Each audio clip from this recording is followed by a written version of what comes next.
Hey guys, Andy Montgomery. You know, my favorite thing to do is skip dots. That's kind of what I'm known for, to skip a jig.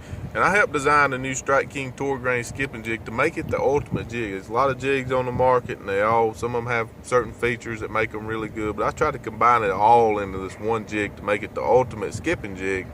And this is what it looks like coming straight out of the pack. And basically all I do with it is trim the skirt right behind the hook shank to make it look like that. And other than that, it's ready to go. It was designed to be ready to go. The head is a flat head, so it's gonna skip really good. But when you talk about a skipping jig, you know, the first initial thought is how well does it skip? But you gotta dig a little deeper to get the ultimate skipping jig. The hook is very, very important. The diameter of the hook is very important. You don't want it too thin that when you skip it under a dock or something, you hit something that's gonna bend down, cause you to miss fish, but you don't want it too thick that you'll have to use braid to get a good hook in them. So this is the perfect diameter hook that it's not going to bend when I skip it under the dock and hit stuff, but I can still use fluorocarbon line. I use 25-pound fluorocarbon line, still get a great hook in the fish. The trailer system keeper, the screw lock keeper, used to I used to glue my trailer on the bait, and that was one of the deals with other jigs, is I had to glue my trailer on there to keep it from sliding down. With the screw lock keeper, bam, I slide it up there. It takes me less than 2 seconds and I'm ready to go. Don't have to fool with glue, worry about it getting hardened up and spilling all over your boat and gluing your fingers together and all that crazy stuff. The screw lock trailer system holds that trailer perfectly in place.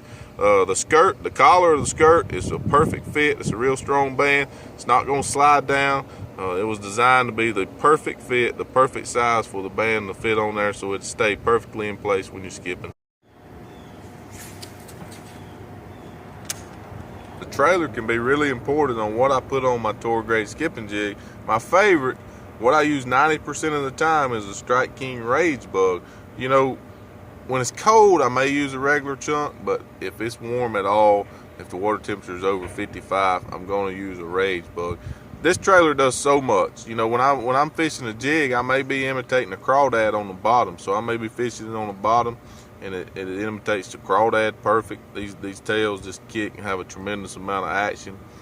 Plus, you know, I may get in a situation where I want to swim a jig, you know, by a dock or something, and these tails have so much action and they kick, they look like a brim's tail, you know, like a bait fish. So the Rage Bug can do a lot for me. It can imitate a crawdad, it can imitate a brim if I swim it, and that's the reason it's one of my favorite trailers. Basically, all I do is I bite off about 4 rings of the Rage Bug, kind of make it look like that deal there, and then I thread it on my skipping jig.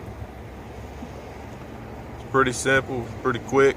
I go down to about the last ring, push it up, about 4 turns,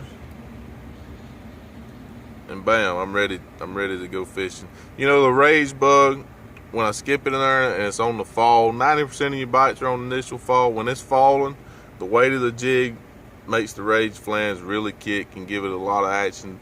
And a lot of times that's imitating a brim. You know, we think of a jig imitating a crawdad most of the time, but a lot of fish you catch, it actually imitates a brim around these docks. So that kicking action kind of looks like a dead, you know, a dying brim. Plus you get it on the bottom, and now it looks like a crawdad, which crawls around on the bottom. And again, like I talked about, you can swim it like a fleeing brim around the floats and get a lot of bites like that. So this trailer, the Rage Bug trailer, just does so much, imitates so many different things. That's the ultimate jig trailer for me. And if I had to narrow it down to 2 colors, it would be blue crawl. This blue crawl can imitate a crawdad, it can imitate a brim. I probably use this 80% of the time. Anytime the water is not extremely dirty, I'm going to use this blue crawl. It's just a really, really good color and catches a lot of fish. If the water's got a lot of color in it, or if I'm in kind of I call them black water places where the water's really black, sometimes black and blue is what you need to use. Now my rod and reel setup, I use a 7-1 rod. I'm a pretty tall guy. I'm 6'4", so I like a little bit longer rod. If you're a shorter person, then you need like a 6'9". I use a 7-1 heavy action. It's got plenty of tip so I can be accurate, but it's also got the backbone. to get the fish out. The reel's important. I use an 8-to-1 Daiwa Tatula reel, high speed, which is important for skipping because you create a lot of slack in your line when you skip. So if a fish bites it, you want to be able to get the slack out really fast and, you know, get a good hook in him. The T-wing system that I skip with is absolutely incredible for accuracy and to be able to skip long distances. So this is my setup. Again, I can't emphasize how important it is that if you know, if you're a shorter guy, then you need to use like a 6'9" rod. Taller people like me, I use a 7'1". And what that does is you can skip. I can skip with any length rod, but it makes you do a sidearm skip. And you're gonna be less accurate if you do a real long slide arm skip. To skip accurately, it's a little underhand roll cast. And if you use too long a rod, you're gonna hit the water or force yourself to do more of a sidearm, and you're gonna be less accurate. So choose the correct rod for how tall you are. And this is my setup. You know, when I'm selecting what type of dock I'm gonna fish, a lot of it depends on time of year. You know, we're in a marina here today, and marinas can be good in the postpone, and they can be good in the fall of the year. That's when I like to fish these big marina docks.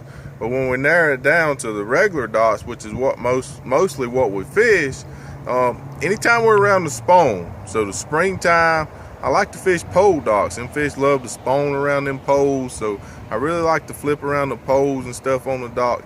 After that, after we get into the postpone and even into the summer and into the fall, that's when I really like to fish floats, just regular single floating docks. You know, the floats seem to be key because the brims start hanging around them, which the bass hang around them, they create a lot of shade. So a good rule of thumb for me is if I'm not fishing around the spawn, then I'm gonna fish floating. If I'm fishing around the spawn, then I'm gonna focus on the pole. So that's just a little simple rule of thumb that I use. Fish the floats when you're not spawning, fish the poles when it's around the spawn. You know, when I'm going down a line of docks, I'm looking for certain things. The main things I'm looking for the darkest hole I can find. You know, we come up on this dock here, and we got kind of an open slip over here, and yeah, it's shaded, and you can catch some fish in there, and I definitely will throw in there. But I see this little bitty hole here that's going to be really dark. It's going to have a lot of overhead cover.